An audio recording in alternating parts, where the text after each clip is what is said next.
આવો ત્યારે good morning, જય શ્રી કૃષ્ણ. પોતપોતાના ગુરુદેવને મારા હાર્ડલી નમસ્કાર. કેમ છો બધા? મજામાં? હા, મજામાં જઈશું. હું પણ મજામાં, મારો પરિવાર, મારા સગા સંબંધી બધા જ મજામાં છે.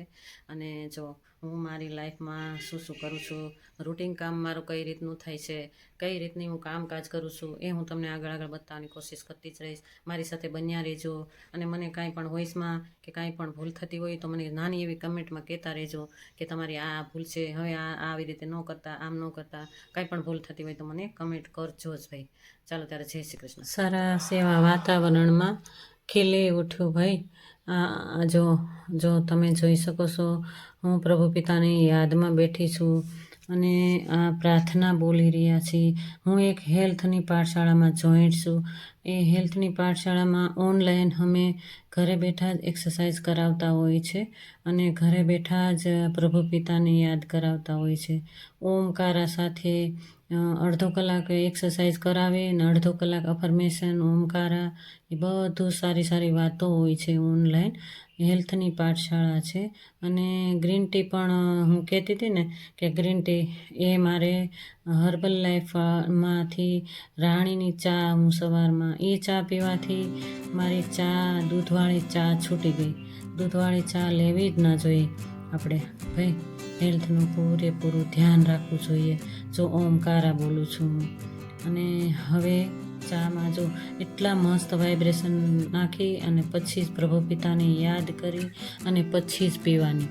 અને આવી ગઈશું હવે મંદિર તરફ.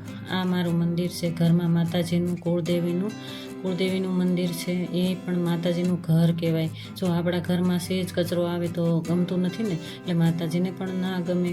એટલે સાફ સુથરું કરીને પછી જ હું દીવાબત્તી કરું છું. મસ્ત એવું ચોખ્ખું કરી અને પછી જ હું માતાજીને દીવાબત્તી કરું. આ ફૂલ ચડાવી રહી છું, જોઈ શકો છો તમે. મસ્ત એવા ફૂલ, જાસૂદના ફૂલ બહુ મસ્ત હમણાં તો આવતા હોય છે, એટલે ફૂલ માતાજીને ચડાવી રહીશું. ગણપતિ બાપાને પણ ચડાવ્યા અને માતાજીને કંકુનો ટીલો પણ કર્યો, ચાંદલો, અને સાંદળીને પણ કર્યો ચાંદલો. અને જોઈ શકો છો તમે.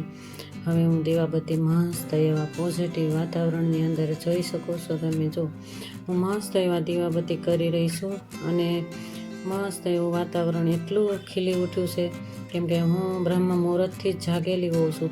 5:30 થી 6 એક્સરસાઇઝ કરાવતા હોય છે ઓનલાઈન, અને 6:30 થી 7 અફર્મેશન, ઓમકારા અને પ્રાર્થના પણ બોલાવતા હોય છે. એ સવારમાં મારું રોજનું રૂટિન છે.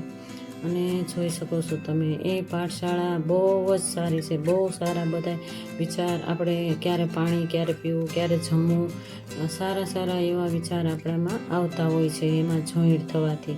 મસ્ત એવું જમવાનું પણ સરસ એવો વિચાર આવે. કોઈ ડાયટ ફોલો કરતા હોય, ડાયટ ફોલો પણ કરાવતા હોય છે એ પાઠશાળામાં. અને તમે જોઈ શકો છો, હું આવી ગઈ છું મારા ફળિયામાં ફૂલ ઝાડની કેર કરવા. આજે પાણી આવ્યું છે એટલે મસ્ત એવા ફૂલ છે ને, એને ફૂલ અને આ ઝાડ છે કે ઝાડના પાંદડા એટલા બધા મસ્ત ખીલી ઉઠ્યા કે ના પૂછો વાત. ફૂલ તો બહુ ઓછા આવે છે મારે, પણ આવે ક્યારેક થોડા જોઈ શકો છો તમે. એટલા બધા લીલું હરિયાળું મારું આંગણું. ફળિયું પણ મસ્ત રીતે ધોઈ નાખીશ અને ખુરશીઓ આંગણામાં લઈને પણ ઘસીને સાફ કરીને ધોઈ નાખી ભાઈ. પાણી આવ્યું હતું એટલે આજે ઠંડી પણ ઓછી છે થોડી, એટલે ફળિયું પણ મસ્ત એવી ધૂળ જો જામી ગઈ હતી ને, મીઠી કેવી જામેલી છે, એ બધી સાફ કરી નાખી ભાઈ. અને હવે જોઈ શકો તો કેટલા મસ્ત પાન ખીલી ઉઠ્યા. મસ્ત ચોખ્ખું થઈ ગયું ને ભાઈ. ગાડીઓ પણ ધોઈ નાખી મેં. જો પાન કેવા મસ્ત છે. હવે આવી ગઈ છું મારા કિચનમાં. આજે બટેટા પૌવા બનાવવાના છે. જો તેલ મૂકી દીધું મેં, રાઈ જીરું પણ નાખી દઈશ હમણાં. જો નાખી દીધું. અને પછી મરચાં, લીલા મરચાં, બહુ તીખા નહીં, બહુ મોળા નહીં, એવા મરચાં છે મારે.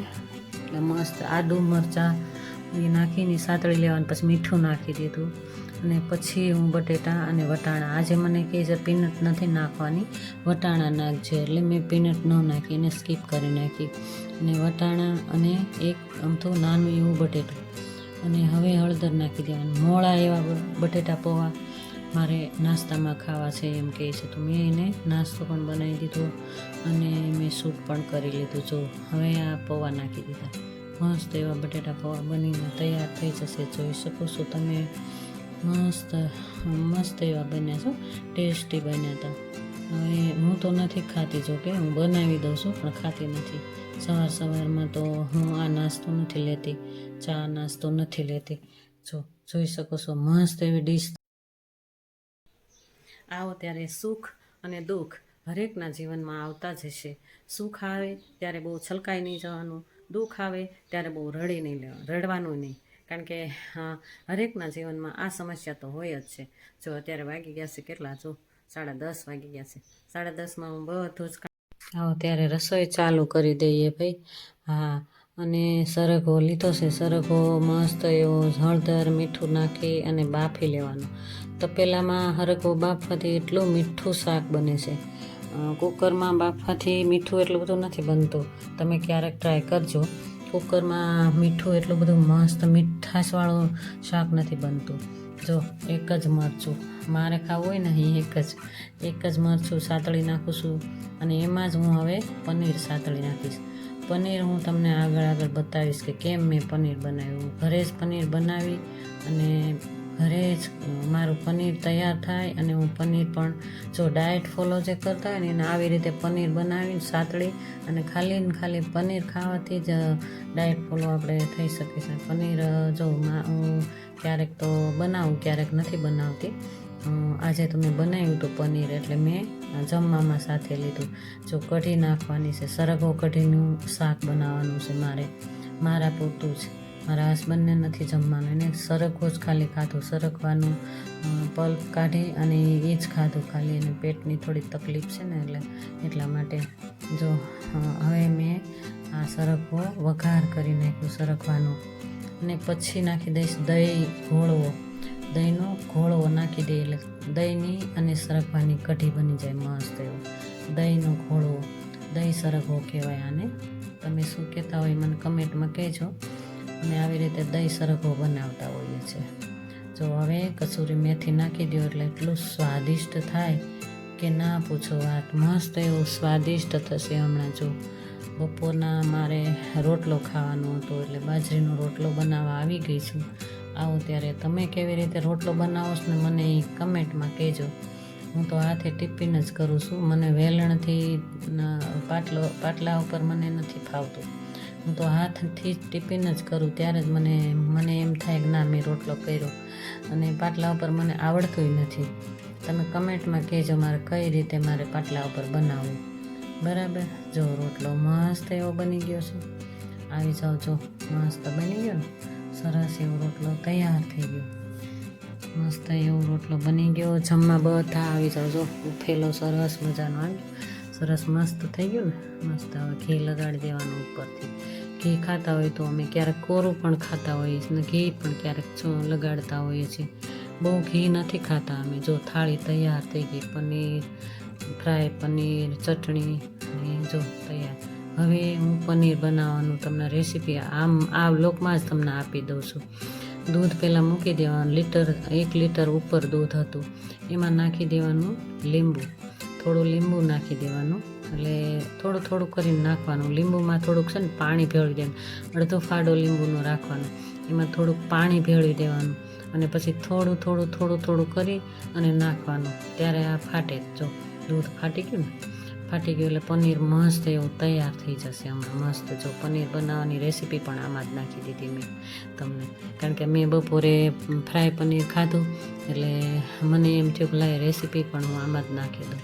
બધા મારા યુટ્યુબ ફેમિલી જોઈ લે. બરાબર ને? હા. જો આમાં પણ કાંઈ પણ ભૂલ થતી હોય ને તો મને તમે કમેન્ટ કરજો. જો થઈ ગયું ને મસ્ત એવું પનીર, મસ્ત થઈ ગયું. પોચું રોજ એવું મસ્ત થઈ જાય, ચવડ નહીં થાય. જો મસ્ત એવું થઈ ગયું.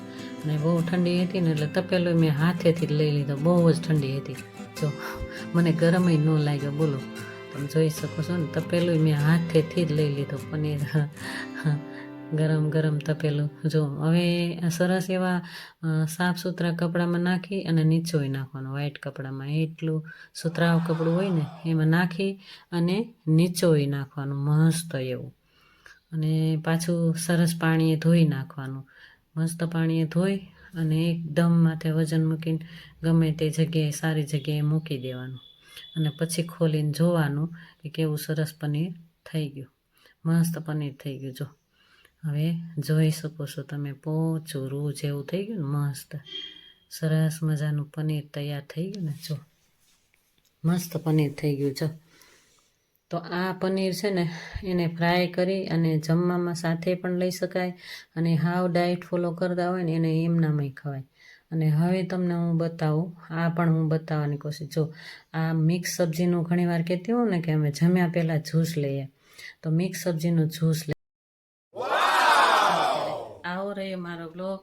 જો મારા વિડીયો તમને ગમતા હોય તો લાઈક, શેર, સબસ્ક્રાઈબ કરજો જ ભાઈ, અને મને પૂરેપૂરો સપોર્ટ કરજો જ. ચાલો ત્યારે, જય શ્રી કૃષ્ણ.